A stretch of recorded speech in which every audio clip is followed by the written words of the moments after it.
NEET CBSE പരീക്ഷാ ക്രമക്കേടുകൾക്കും police അതിക്രമത്തിനുമെതിരെ Congress ഇന്ന് രാജ്യവ്യാപകമായി ജില്ലാതലത്തിൽ മെഴുകുതിരി ജാഥകളും സത്യാഗ്രഹവും സംഘടിപ്പിക്കും. മെഴുകുതിരി ജാഥകൾ മഹാത്മാഗാന്ധിയുടെയോ അംബേദ്കറുടെയോ പ്രതിമകൾക്ക് മുന്നിൽ സ്ഥാപിക്കണമെന്നും അവിടെ സത്യാഗ്രഹം സംഘടിപ്പിക്കണമെന്നുമാണ് നിർദ്ദേശം. ദില്ലിയിൽ മെട്രോ സ്റ്റേഷനുകൾ അടച്ചതിനെതിരെ CPI മാർച്ച് ഇന്ന് നടക്കും. സായ് കുമാറുണ്ട് വിശദാംശങ്ങളുമായി. Sai, good morning. കോൺഗ്രസിന്റെയും CPIയുടെയും പ്രതിഷേധമാണ് ഇന്ന് കാണാനിരിക്കുന്നത്. എന്തൊക്കെയാണ് നിർദ്ദേശങ്ങൾ, എങ്ങനെയൊക്കെയാണ് പ്രതിഷേധങ്ങൾ ആഹ്വാനം ചെയ്തിരിക്കുന്നത്? കഴിഞ്ഞ ദിവസങ്ങളിൽ കണ്ടതുപോലെ തന്നെ അതിശക്തമായ പ്രതിഷേധം ഇന്നും പ്രതിപക്ഷ സംഘടനകളുടെ ഭാഗത്ത്, പ്രത്യേകിച്ച് കോൺഗ്രസിന്റെ ഭാഗത്ത് രാജ്യവ്യാപകമായി തന്നെ നടക്കുകയാണ്. ഇന്ന് പാർലമെന്റ് അവധിയാണെങ്കിലും മറ്റിടങ്ങളിലേക്ക് രാജ്യവ്യാപകമായി പ്രതിഷേധം വ്യാപിപ്പിക്കാനാണ് MP-മാർക്ക് രാഹുൽ ഗാന്ധി നൽകിയിട്ടുള്ള നിർദ്ദേശം. അതുകൊണ്ട് തന്നെ ഭൂരിഭാഗം MP-മാരും അവരവരുടെ മണ്ഡലങ്ങളിലേക്ക് ഇന്നലെ തന്നെ തിരിച്ചെത്തിയിരുന്നു. സ്വന്തം മണ്ഡലങ്ങളിൽ പ്രതിഷേധം കടുപ്പിക്കുക എന്ന നിർദ്ദേശമാണ് ഇപ്പോൾ കോൺഗ്രസ് നൽകിയിട്ടുള്ളത്.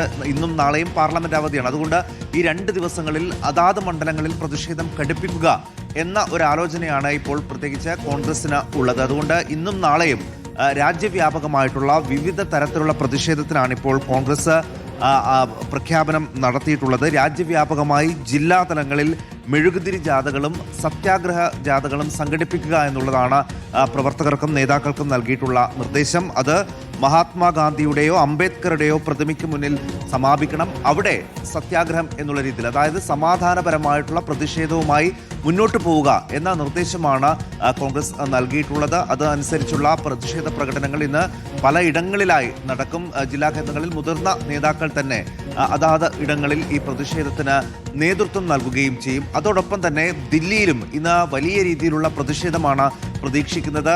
അവധി ദിവസം ആയതുകൊണ്ട് തന്നെ കൂടുതൽ വിദ്യാർത്ഥികൾ ഇന്ന് രാജ്യതലസ്ഥാനത്തേക്ക് എത്തും എന്ന ഒരു കണക്കുകൂട്ടൽ പോലീസിനുണ്ട്. കഴിഞ്ഞ ദിവസം CJPയും ആ ഒരു മുന്നറിയിപ്പ് കേന്ദ്ര സർക്കാരിന് നൽകിയിരുന്നു.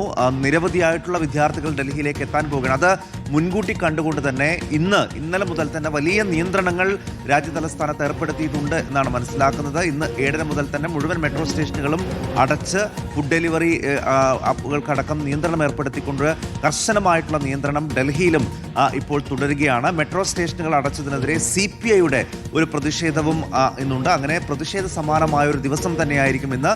പല തലങ്ങളിലുള്ള പ്രതിഷേധത്തിനാണ് ഇപ്പോൾ പ്രതിപക്ഷ സംഘടനകൾ ആലോചിക്കുന്നത്. പ്രതിഷേധം കടുപ്പിക്കുകയാണ് പ്രതിപക്ഷ സംഘടനകൾ. കോൺഗ്രസിന്റെ രാജ്യവ്യാപക പ്രതിഷേധമുണ്ട്. മുതിർന്ന നേതാക്കൾ തന്നെ അതിന് നേതൃത്വം നൽകും. ഒപ്പം CPIയുടെ പ്രതിഷേധവും ഇന്ന് നടക്കുന്നുണ്ട്. സായ് കുമാറാണ് വാർത്തയുടെ വിശദാംശങ്ങൾ നൽകിയത്.